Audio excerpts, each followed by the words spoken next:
Today we ask the difficult question, have we hit peak Biscoff? The answer is no. We have souffle panic and the worst Tinder profile ever.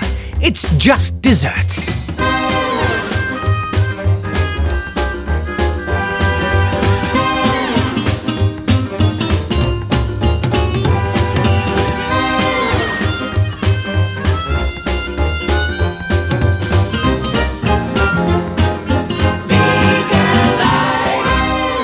And welcome to the Vegan Life magazine podcast, the podcast that very much eschews the cutesy tradition of one dessert and 2 spoons. I say 9 desserts and 1 ladle.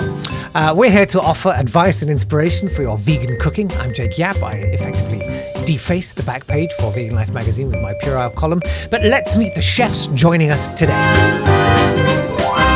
Tomi Makanjuola is the woman behind At Vegan Nigerian and the Plantain Cookbook, which includes cheesy garlic plantain bread, and I need that, please, now. Richard Makin is at School Night Vegan. He worked in street food, running London's first artisan ice cream sandwich van. I'd never get it off the drive. I see that your blog has a recipe for vegan rosemary gelato with pecan brittle, and I see that I'm angry that I haven't eaten that either. Lucy Joseph is the recipe developer for Oggs, which you can find online at Love Oggs, which is not a product in its own right, which is sort of a relief. That's just your social media account. You make cakes. You make cakes, and that's fine. Welcome to you all. What makes the perfect dessert? Like, what constitutes that?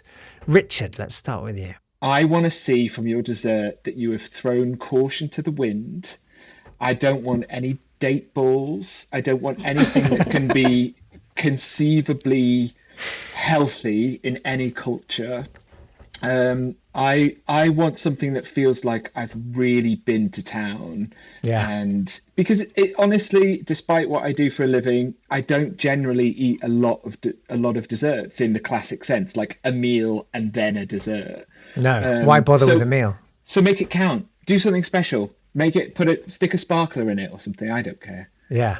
Don't stick a sparkler in your date balls. No. That would be catastrophic.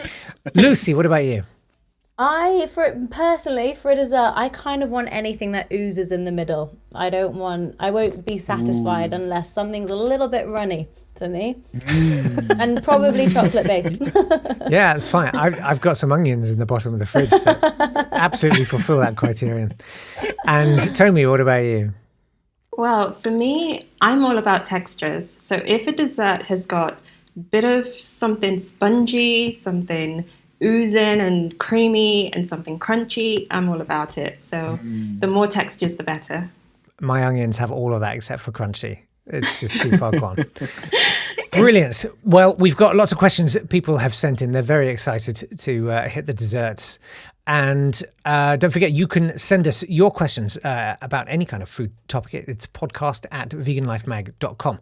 But we start with Belle's question, which says, what are your tips to make a sponge moist and not dry? Let's start with you, Lucy, because, I mean, sponges is your business. It is. Well, so we have 2 sides of the business. We sell cakes that use our aquafaba, and then we sell aquafaba as a product separately for home baking. And we have had a lot of trial and error. We've learned a lot, the hard way, lots of dry sponges. But we finally got it. We finally got it after a lot of taste testing in the office. Awesome.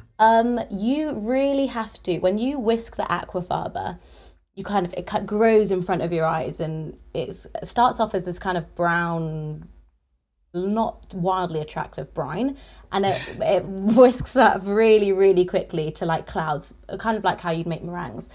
And the key is just making sure that you set aside a bit of your sugar, which you'd normally beat into the margarine.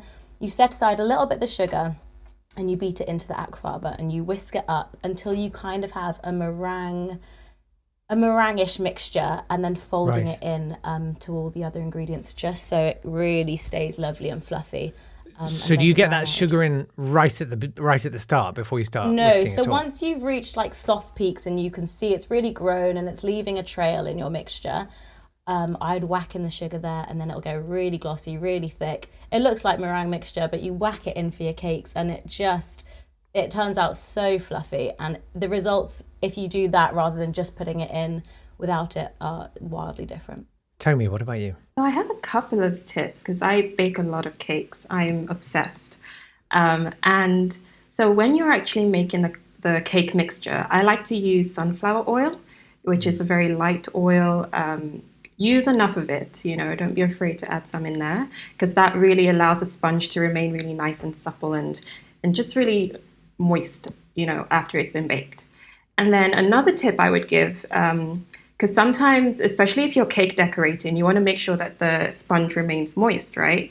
So one simple thing you can do is actually douse the sponge with a little bit of simple syrup before you decorate. And that retains some of the moisture in there as well. So yeah. Oh, nice. And Richard, what about you? I've also got a double-pronged attack. But before I answer, Lucy, I really identify with what you said when you described aquafaba as a not very attractive brine. I think that used to be that was in my Tinder bio back in the day. How did you get on? I'm married, so okay, well, that's great. You should all try that. Yeah, I mean, let's be honest, shall we? I love to use aquafaba as well. It works so well in so many recipes.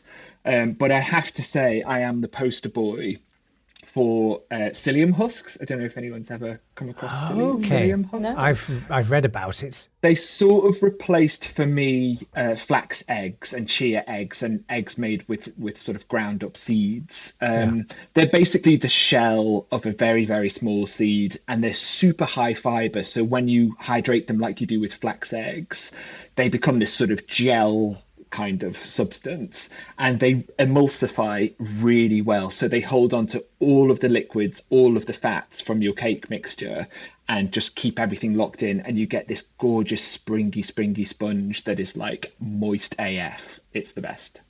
Very good. By AF you mean aquafaba, I know.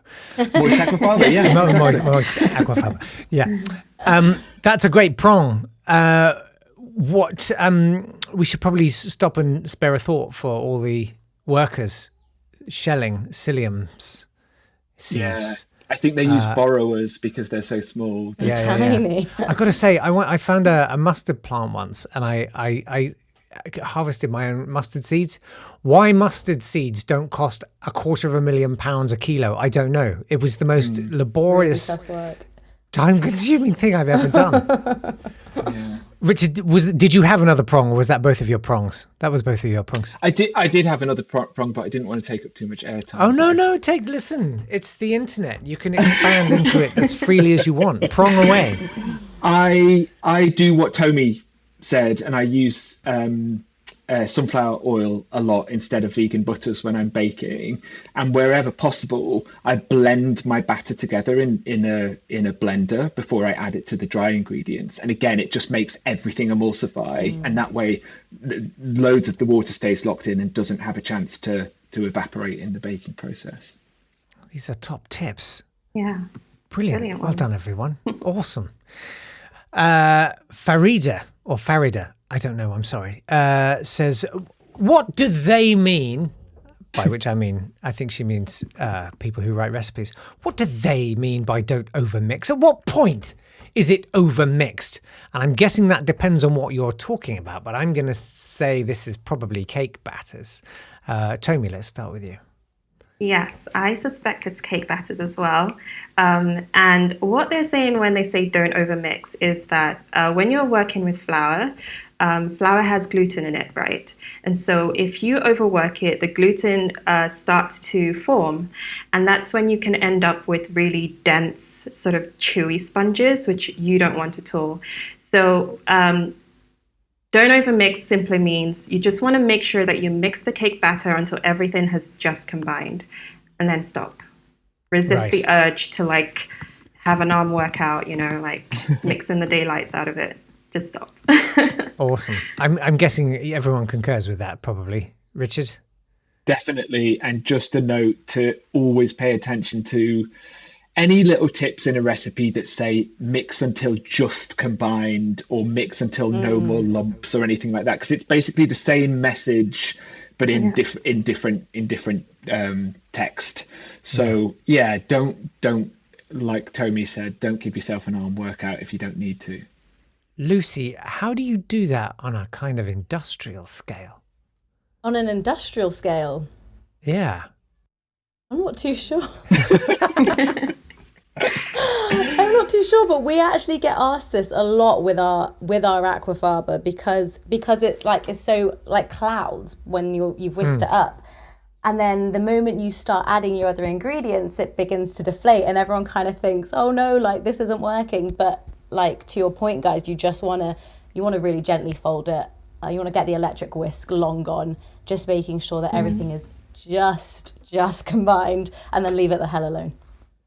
Are there any cakes or desserts or sponges or puddings where you actually actively want to encourage the gluten? Are there any kind of quite heavily worked desserts? Anything that's bready. So cinnamon rolls, any of that sort of stuff where you're basically baking enriched bread. You want the gluten. In fact, the more you work it, the better, because you'll get these gorgeous sort of pull apart textures. But if it's a cookie or shortbread or cake or anything like that needs to be snappy and brittle or soft and pillowy, then leave it alone. I've got to say, I really want to try your hot cross bun recipe. I saw. It's the one with the rum in it? Yeah. And cardamom. I ate 6 of them in 2 days, I think. Oh, that's pathetic. You should have had that in under 10 minutes. I'll show you eating. Helen asks, this is a loaded question for you, Lucy. What's the best egg replacement to use? There are so many out there. Where could you possibly go with this question? Well, this is funny because we actually get a lot of people say, like, can I use it as a straight up egg? And no, like, you can't dip your soldiers in Og's Aquafaba. And well, you could, but they'd be very wet soldiers. Yeah, you'd be wildly disappointed. But we have trialed and tested our Aquafaba to a T. So, if you drain a can of chickpeas, which I don't know, Richard, maybe you were doing, it is pretty hit or miss whether it will whisk up or not and how well it will cook because of the starch and protein levels. So we've basically managed to get the perfect recipe that works and whisks up in like 2 minutes. So for reliability, which I got to say, like, in a way, you almost have a challenge on your hands to overcome. There's a degree of stigma attached to aquafaba within the vegan baking community. There are a lot of cynics who say, I have tried this and it does not work. I know. And I'm challenging them to try it again. Try harder. Just try with Og's because is you. Yeah, no, I get it. It is you. Yeah. No, but like cans are just so hit or miss, and that's why my boss actually founded the company, because she was like, I don't understand why one day the cakes work and the others doesn't. So for anything that eggs is a hidden ingredient in Og's Aquafaba, 100%. Yeah. But you can't, if you want scrambled eggs, then you wouldn't want to be dipping it in Aquafaba. So I think Just and Cracked, they're kind of the more eggy, savoury, direct swaps. But I also think it's really hard because a lot of replacements are just so loaded with chemicals and just they look like a chemistry experiment when you turn the package around. So like for me, a really important replacement is actually something with a clean profile as well. Yeah. What is your go-to if you want a kind of an eggy hit, not a dessert thing, but you know what, I haven't felt eggy for so long because I've been vegan, so I kind of don't really miss them. What about you guys, Richard? What do you go for? I love and miss eggs a lot. You? I was vegetarian before I was vegan for basically my entire life, so eggs were like a huge part of my protein intake for a long time. Okay. So I'm constantly trying to get that right scrambled egg, or a sauce that tastes like egg yolk, or whatever, that sort of stuff. And I think what you've got to remember about eggs, lots of black salt. Yeah. Also, I mean, you've got to remember that eggs have been around for a very long time in human existence. But have and they been around for longer than chickens? Who knows? The eternal question. Who knows? Who knows? But I mean, it's no coincidence that eggs are used in so many things traditionally in non-vegan recipes, because we've had access to them for so long, and it's also no coincidence that they do so many different things. So eggs work differently in a cake than they do in a meringue. They work differently when they're boiled than if they're scrambled. So to find one wonder ingredient that does all of those different things is borderline impossible, if you ask me. And I think as vegans, we have to face the fact that that may not exist and may never exist. And our pantries, as they stand as vegan bakers or vegan cooks or whatever, sort of have to diversify. And we need to have a couple of things in there that do all of those tricks, but separately. If you miss a really good scrambled egg or an omelette, I would respectfully point you to episode 3 of this podcast, where Anton Petrov gives a recipe for kind of a vegan scramble, but it's unlike anything you've ever tasted in your life. And I'm not kidding. Is it tofu based? It's half tofu. The other half is fermented gram flour slurry. Wow. It is next level. I tried board. it. It is amazing. Go and check it out. I literally just did what he said in the podcast, and it tasted unbelievable. Tomi, what about you? How long have you been vegan? I've been vegan for 8 years now. Wow. So Okay. I've tried pretty much every egg replacement thing you can think of. When it comes to binding, right, in things like maybe pancakes or crepes or whatnot, a lot of people say banana is a really good substitute, but then if you don't like the flavor of banana, then it just kind of ruins it for you, because the banana takes over in terms of flavor. So I'm going to throw out a wild card and say, why don't you try using plantain instead? I'm all about plantains, right? Yeah. And the reason I say that is that plantain, of course, is in the banana family, but it's got a much milder flavor. And so you barely even detect it when you're using it in your cooking, especially in bakes and pancakes and things like that. So I would say give it a go. And I'm That is guessing, genius. it's probably got makes so more much starch sense. in it, hasn't it? It has, although it does depend on the level of ripeness. So you want to wait for for the skin to be a bit spotty, a bit yellow. And then I would say that's perfect. Yeah. Blend it up and mix it in with your batter. So, Thank you. I will absolutely be using that tomorrow. Yeah. Yeah. You won't be able to get your hands on a plantain tomorrow. That's a brilliant answer. Thank you. Sally says, I am a terrible baker. Oh, Sally, you okay? What's a good dessert to serve that doesn't involve me getting out a rolling pin? Well, there for starters, rolling pins are rarely involved in cake baking, I believe. Although I guess maybe icing. So let's have some tips. Richard. I am going to say strip things right back to basics. If you are terrified of baking and you sound like you doubt yourself terribly, which is not very 2021 of you, I have to say. Can we all just, is this intervention time? Sally, we're here for you. We believe in you. Go and say some positive affirmations into a mirror for 10 minutes. It works. And then come back. I'm going to strip it back to a decent choc chip cookie. They're honestly so easy to make. They aren't technically a dessert in the classic sense that you would sit and have it after dinner. But hey, who cares? If it's nice and warm, it's fresh out of the oven, stick some ice cream on it. Exactly. You're ready Stick to go. ice cream on anything and it's instantly a nice. dessert. Yeah. Do you have a go-to chocolate chip cookie recipe? I do. I actually have 2 on my blog, and they're both great, but the most recent one that's up on there is made with brown butter. So, obviously regular butter browns, but what a lot of us don't know is that many vegan butter brands also brown. It just takes a little bit longer, so you get that gorgeous nutty caramelized flavor before the cookies are even baked. And what's great about vegan cookie dough is there's no eggs in it, so you can eat it raw, like by the fistful. Yeah. So this is my nutritional advice. Fistful is my favorite. Fistful is my favorite unit of measurement. Oh my gosh, yeah. Tomi, what about you? Oh, well, I think you can't really go wrong with like sort of a tray bake, right? Because it's very forgiving.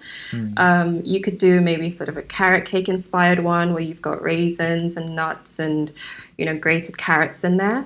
And you don't have to worry too much about getting the perfect texture, right? Because for something like that, all of the other ingredients kind of take over.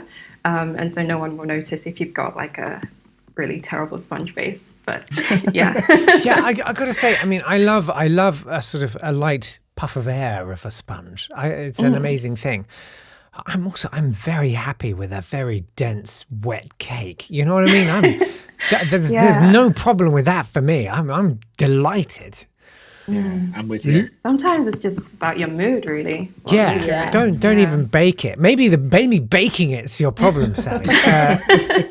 Lucy, what about you? What's a good dessert? I kind of think eat and mess. You can hide a lot of your uglies with just, that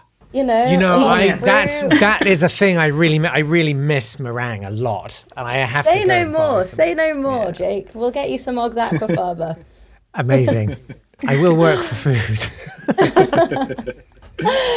I think anyone of my friends who's not super comfortable with cooking, I'm trying to make and eat a mess. There's like 3 ingredients in the meringue, very hard to go wrong. And if it does, just whack a load of, cream and fruit on top and everyone will still love it. Yeah. Lucy, can I ask you, what is your fruit of choice in an eaten mess? Yes, absolutely. I actually love passion fruit, mango, raspberry and mint. That's what I'd go with. Oh, See, mint. I have a problem with mint in a dessert, which is. Explain yourself, Jake. Yeah. It sort of goes back to your point, Richard, which is it's a little bit healthy. It's sort of like an after 8 mint.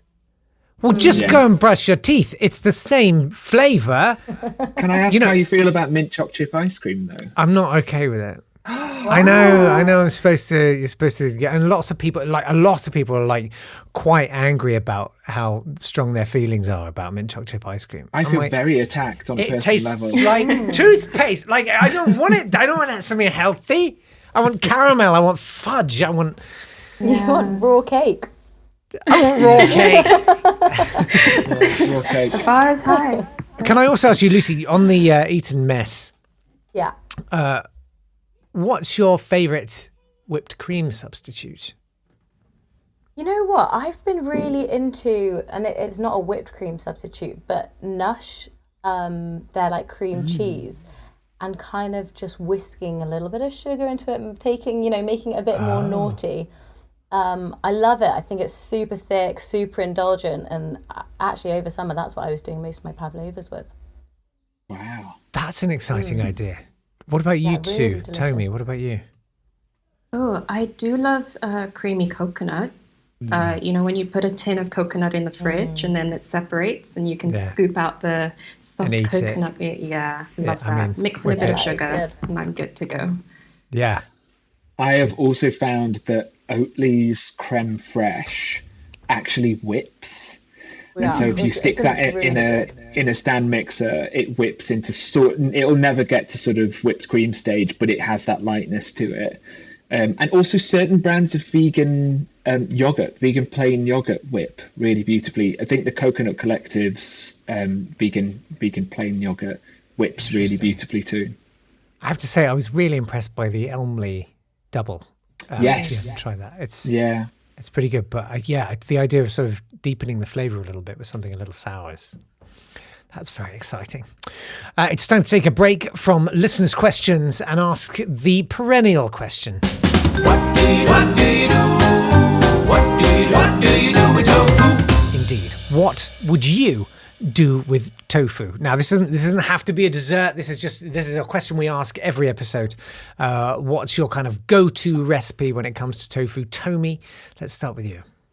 Oh, okay. I have to think about this one. Well, I love just a good baked tofu recipe. So you've marinated the tofu, and this has to be extra firm, not the silky stuff. Yeah. Extra firm tofu, you've marinated it. I like to coat mine with some sesame seeds sometimes, black Nice. pepper, some salt. Sounds very simple, but delectable. When you say you've marinated it, I mean, you just throw that one away. You're like, yeah, it's no big deal. I marinated some tofu. Yeah. What do you like to stick in there? Oh, well, I love anything spicy. So I will use maybe a Scotch bonnet paste over there if you can handle your spice. No. I mean, love, sometimes I'll use some soy sauce, just to give it some salty flavor. Yeah. But I tend to go for the spicy. I don't know about you two, how you are with spices, but. Oh, I'm down. Yeah, I'm very down. Yeah. Scotch bonnets are pretty. You're pushing the envelope there. They're high up there. Yeah. But they've also got that fruitiness, though. It's not just like kick you in the face spice. Yes. There's a real third dimension to it that I'm Definitely. into. And I'm always happy to be kicked in the face. Lucy, what about you? You know what? Mine isn't too dissimilar. I am completely with you, Tomi, on the firm tofu for me. My favourite dish in the world that I miss hugely as a vegan was a good tom yum soup. So just packed with loads of spice, unfortunately loads of seafood. And I've just been kind of trying to veganize it, and I have used a lot of tofu instead of prawns, really.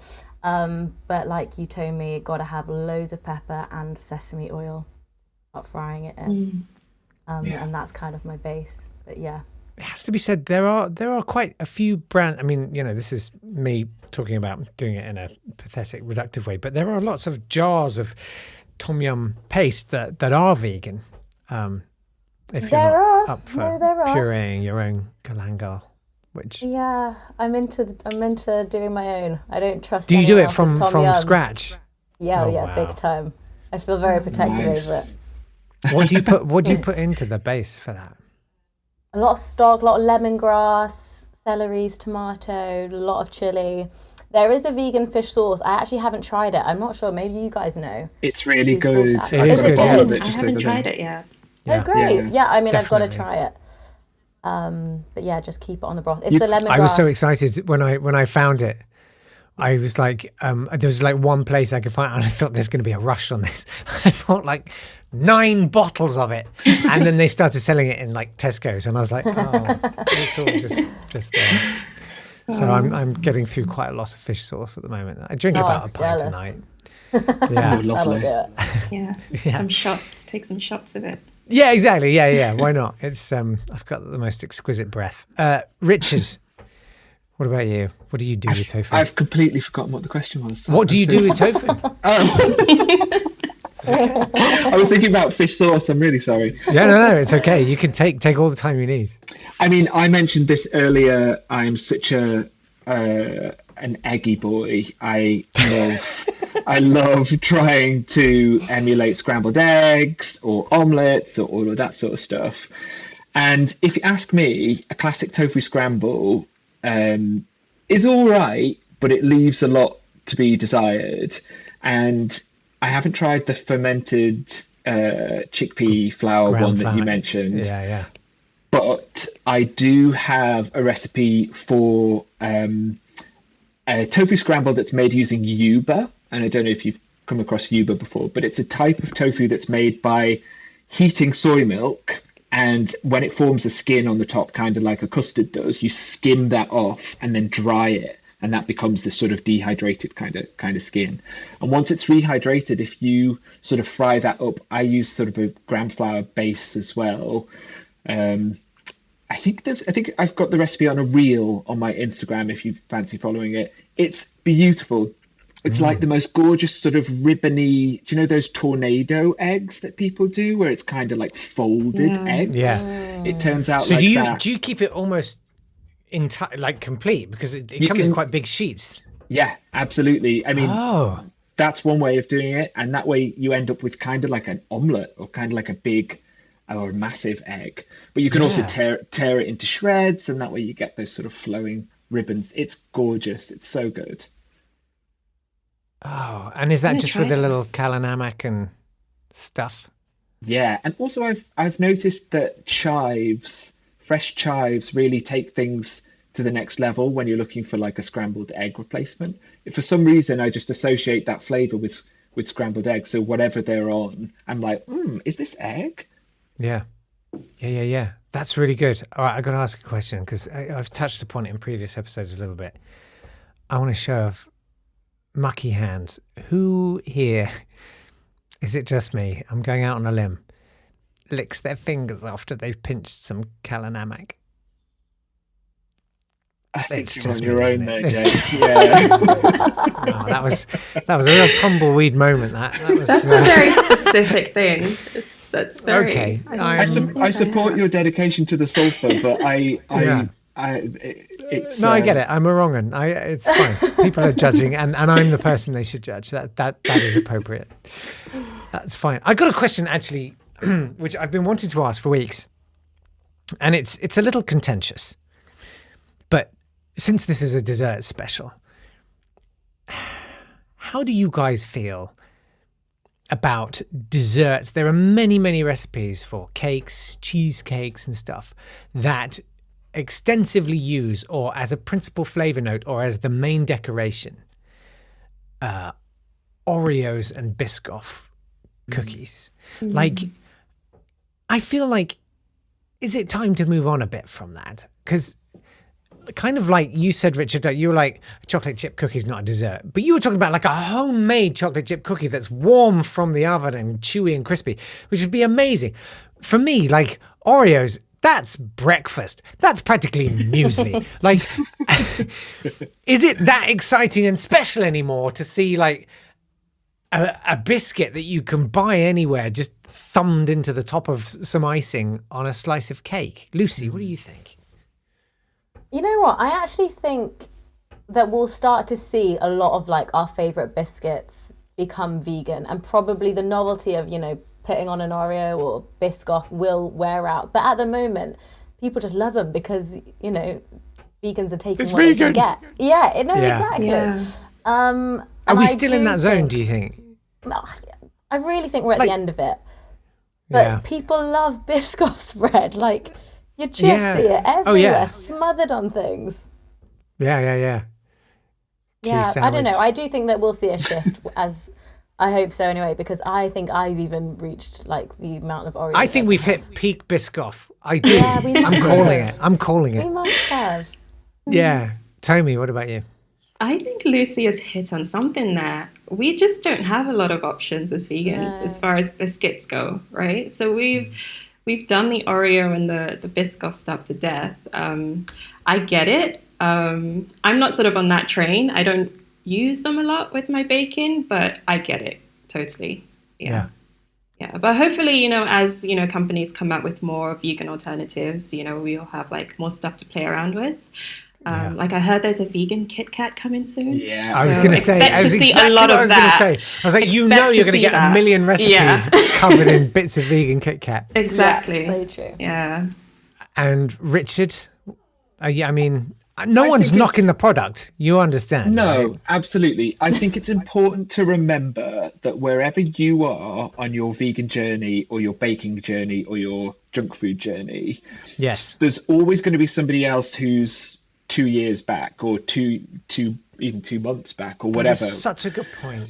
And for us, Oreos are like, whatever, I eat 24 packs a week. Like, it's fine. It's not an interesting experience for me anymore. I feel so seen, Richard.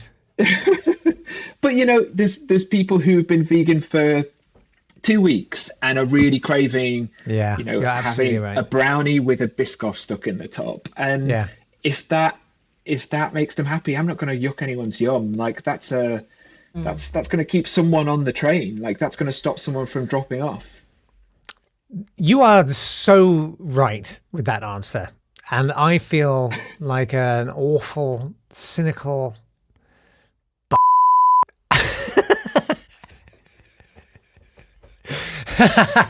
No, but you're absolutely right. You're so right. It's such an important message to remember. Thank you. I appreciate that.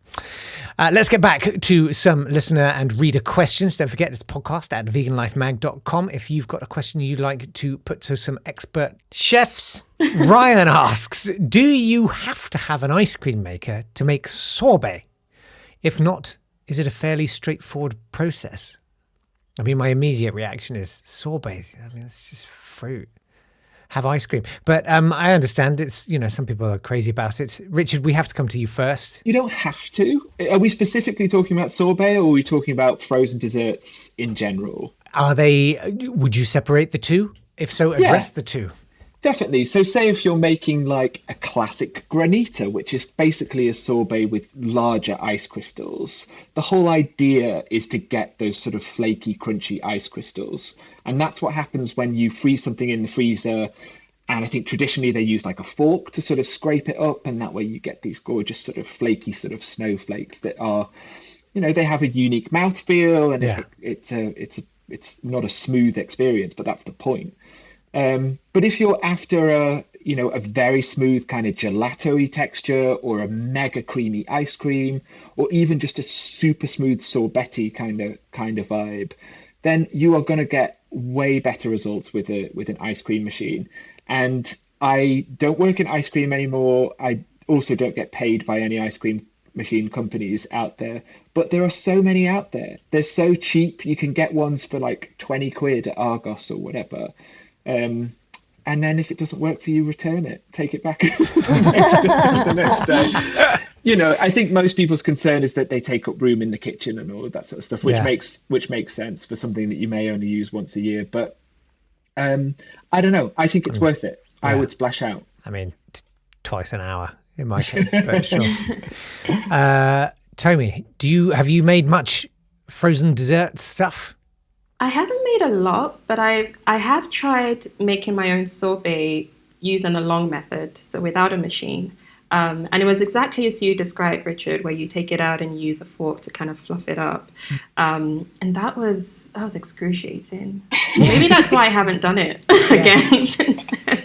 I feel like it's the remembering. There's that kind of, I missed my mashing window, I mean, I know you can buy timers, but Lucy, what about you?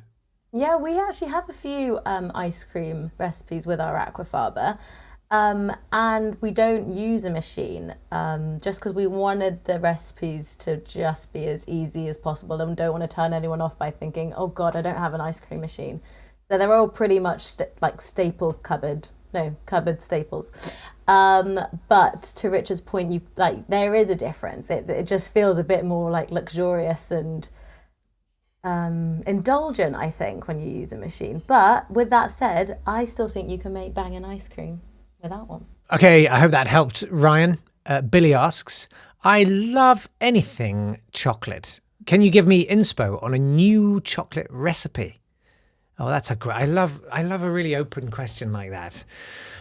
Lucy, let's start with you. We actually, on Monday, made like an ice latte and then had some leftover Aquafaba on the side. And I thought, right, I'll just fold some cocoa powder through this and top my latte, which just was a treat in itself. And then that turned into this mocha mousse huge thing. And then I thought, I'm going to top an espresso martini with the same. So now I just feel like I'm going around topping everything I can with this kind of chocolate mousse. Chocolate. Yeah, and my mind really is now like, okay, what drinks can I get away with topping this? And, making something that was, well, neither of them were relatively healthy, but really naughty. Making it. Sure. Richard, what about you? It's less inspiration and more a sort of update on what I'm working tirelessly on for the good people, the good vegans of the world. Oh, yeah. I have been craving ever since I went vegan a brownie recipe that has a glossy, crispy, lacy layer on the top. You know what I'm talking about when you bake brownies and they have that super sort of silvery layer on the top that you get, which I always assumed, and it crackles as you slice it, and it's sort of, it just changes everything. And I cracked it recently. I managed to do it. I thought for a long time that it was to do with the eggs and the egg whites. But it's not. It turns out it's not. It's to do with how well your sugar dissolves. And basically, as the sugar becomes this sort of syrup, it settles on the surface of the brownie batter, and you have to work quickly, otherwise it becomes matte rather than shiny. And as you bake it, you get that gorgeous crispy layer. So I'm not going to give away any full secrets yet, but that's just something to be excited about for the Can't future. wait. Can I just? Is there any for way I that. can nominate you for an OBE for your devotion to a chocolate Absolutely. brownie? Please do. Yeah, I'll send a postcard to the Queen or something. Tomi, are you a chocoholic? I sure am, yeah. So back before the pandemic, I used to run pop-up restaurants in London, and I made this chocolate dessert once that still sticks in my memory. I think it's pretty simple to make, but delicious. And it's basically, I don't know if you've ever tried like avocado mousse, avocado chocolate mousse, classic. I think most people have tried that. But I did sort of a layered dessert where I had like the layer of the creamy chocolate mousse and then a layer of quite chunky mango puree. Stay with me. And then top that with some broken pieces of vegan meringue. And again, sort of back to what I said earlier on about the textures, but just having all of that in one spoonful is just incredible. Yeah. That sounds really good. I mean, historically, I've had mixed feelings about the combination of fruit and chocolate. Now I know that that's not a very grown-up attitude. I know that. But I find it hard to get on with some, because they're kind of wet and Is it a acidic textural and juicy. thing for They're you? juicy. You don't want you wouldn't mix water with chocolate, and the main constituent of a lot of fruit is water. You know what I mean? It's a kind of But I will concede that sometimes, raspberry mango's a good call. I think you've got to go acidic. I think you've got to go. Yeah. Oh, do you? Yeah, tropical or acidic, I think. Because I'd say Of something. banana is great with chocolate. Like I'll do that true. all day. Oh, yeah. Well, I did say tropical, Jake. Were you listening? Yeah, no, I was listening, and I've taken don't notes. wanna I'm ready bring for the it quiz. I'm ready for the quiz at the end. Yeah. Let's ask Kitty's question, which is, can you make a souffle without eggs, and will it rise the same way? Yeah, we've talked about souffles before on this podcast, and I can't remember if we had a kind of satisfactory answer. Lucy, I'm coming to you first because I think I know what you're going to say. Yes, you can. But with that said, we are still designing our souffle recipe. Really? I'm struggling, just slightly with that. It's almost just not quite high enough. So until I'm happy with that height and that fluffiness, it's all Right. about the way, the over mixing comes back into play exactly then. So I know How many inches are you up to? But I'd say we've maybe had about 6 in a day recently. 6 inches? 6 different souffles. Oh, I'm sorry. Really? Wow. Who hasn't? Yeah, wow. So yeah, we're getting there. You can do it. I'm just trying to make the easiest recipe. I mean, it's really interesting when you're developing recipes like that, and the kind of accessibility of the recipe. How much of a concern is that for you? It's huge, especially because Aquafaba is such an education piece. We don't want to turn anyone off by thinking, oh, I can't do this. This doesn't seem like a simple swap, even though they're saying it is. Yeah. We still have to teach people how to use it. So everything else needs to be super easy and kind of not compromise anyone's habits or what they already know and love. Tomi, have you dabbled with Sat's souffles? I have not, no. I am skeptical about their ability to rise, I have to say. I mean, the first thought that came to my mind actually with that question was Aquafaba would be the thing to use. But I don't know. Yeah, I think it would take a lot of practice maybe to get it right. I think I have seen some souffle recipes that kind of cheat a little and they use things like self-raising flour, so you get sort of the cakey rise. But it's not quite the same, is it? So Yeah. Richard, you are an eggy boy by your own admission. I am, but unpopular opinion, I have never ever been a fan of a souffle. Really? It's just a bit too wobbly for me. I've never been interested in that sort of texture. And also, I agree with what the other guys have said. It's gonna be tricky because nothing has got that sort of hold that egg whites will have, particularly when cooked. So I've created a batter for a souffle that looked with aquafaba, which looked very much like a souffle batter, but it didn't respond the same way. And the only way I could get it to actually rise to the level of a souffle was to use way too much baking powder or baking soda, and then you can taste it, and then it's not right.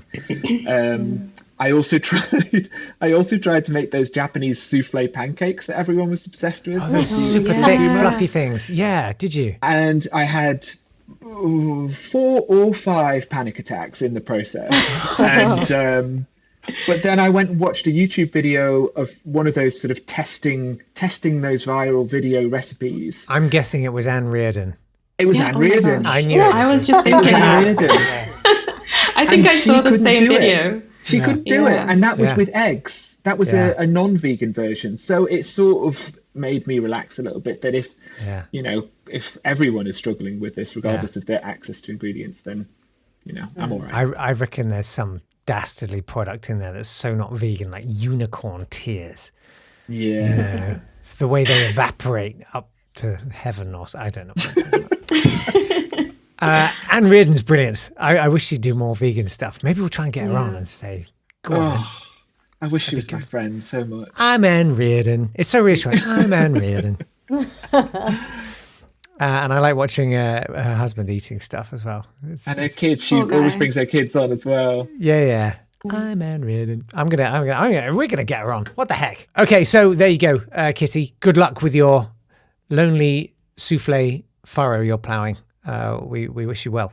And if you have any good results, let us know. Last question. Rachel says, what's a good cream cheese alternative for cheesecake? That's a great question. Tomi, have you done a cheesecake? I have, yeah, quite a few cheesecakes. So it would depend on whether you're doing raw or baked, but I like 2 different techniques. So if I'm doing a raw cheesecake, I love to use cashews that I've soaked overnight, blended until smooth. But if I'm doing a baked, I just love to use tofu. I haven't actually dabbled with any of the cream cheese alternatives out there right now. Those would probably be good, but yeah, if you're just looking for basic, already known vegan ingredients, then either cashew or tofu, I think. Interesting. And what kind of, do you do anything for the kind of flavoring of the tofu? Yeah, I mean, I guess it depends on the type of cheesecake you're making, right? But you can pretty much experiment with all types of different flavors. You could do a chocolate cheesecake, you could do do that fruity one. That one. No, Yeah. no, do the chocolate one. That one. Yeah. Lucy, what about you? Yeah, kind of the same. We only have a recipe for a baked cheesecake. I'm actually not too fussed on a raw one. No, and I like we the do baked silken ones. tofu like with aquafaba running through. I just find it quite hard to get like Tomi, you said that you don't use the cream cheese without there being an overriding coconut flavour. So I think you kind of got to think a little bit outside the box with cream cheese if you don't want to have that flavour, but you still want that creamy texture. So silken tofu and aquafaba for me. Nice. Richard, what about you? I use silken tofu in my raw cheesecakes, the opposite of the other guys. And as long as you're using a bit of coconut oil and chocolate, if it's a chocolate one, it will set up beautifully. I did a recipe for Olive Magazine for a raw chocolate cheesecake, and just a little bit of lemon juice in there for that tang that you would get with the cream cheese. It really lifts it. But I also have used store-bought cream cheese for a baked cheesecake, and it's a minefield because there are so many different ones and they all taste completely different. And loads of them are really heavy on the nutritional yeast, so they've got that massive savory flavour that's like perfect on a bagel, but in a cheesecake, tastes a bit like feet. So I would say my top dog for that kind of product is the Violife cream cheese. it doesn't have much of a coconut flavor at all, and it also doesn't have much of a sort of savory nutritional yeast flavor to it. And it's really, again, I keep talking about emulsifying, but it emulsifies really well, so you don't get all of the fat coming out when you bake the cheesecake. It sort of holds everything together quite well. Can you guys just wait while I run to the fridge? I was just going to go to the fridge. I'll be right back. He really is. He's actually serious. He's really going. How far away is the fridge? Oh, it's a different room for sure. My fridge is literally right here. I don't know, you can't see it, but I've covered it with a blanket so that the What do we sound think quality he's going was to bring back? I couldn't remember what it was, but it's pretty good. And it is the one I thought it was. It's cheese.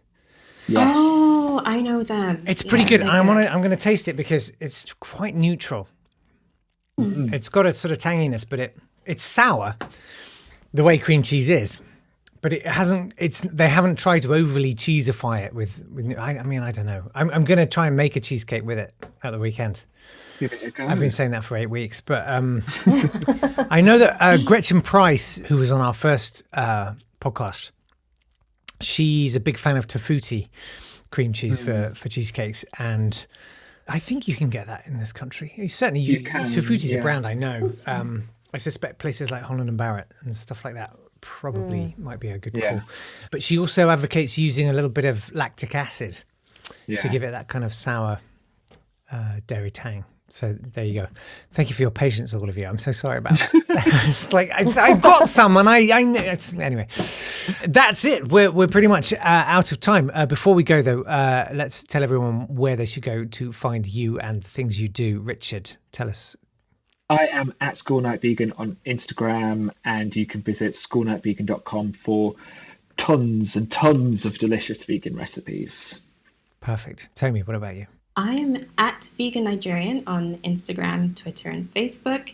And I'm also trying to grow my YouTube channel, so check me out there. It'll help me stay consistent if I have people actually watching. Accountability. Yeah. And are you Vegan Nigerian on YouTube? I am Vegan Nigerian, and website is vegannigerian.com as well. Perfect. And Lucy, I mean, just go to the shop, buy a cake. Well, yeah, we are in most supermarkets at the moment, Sainsbury's and Waitrose especially, but you can find us at Love Oggs across our socials and www.loveoggs.com. Perfect. That's it from us for now. Huge thanks to my guests, Lucy Joseph, Richard Makin, and Tomi Makanjuola. You can support this podcast and keep it going by subscribing, sharing it with your friends, and leaving us a review or a rating. If you're a vegan, you'll know that these small acts make a big difference collectively until suddenly we're all eating plant-based Ben & Jerry's and life is sweet. Also, we love to hear from you. You can email us at podcast@veganlifemag.com. Any questions or dilemmas you might have, maybe you're just bored with your broccoli and want some fresh ideas. Whatever it is, do get in touch. Vegan Life magazine is on sale in shops or cheaper online at veganlifemag.com, or you can download the app in your Telefonula application emporium. We'll be back in the next episode with more insufferable deliciousness. But in the meantime, from me, Jake Yapp, goodbye.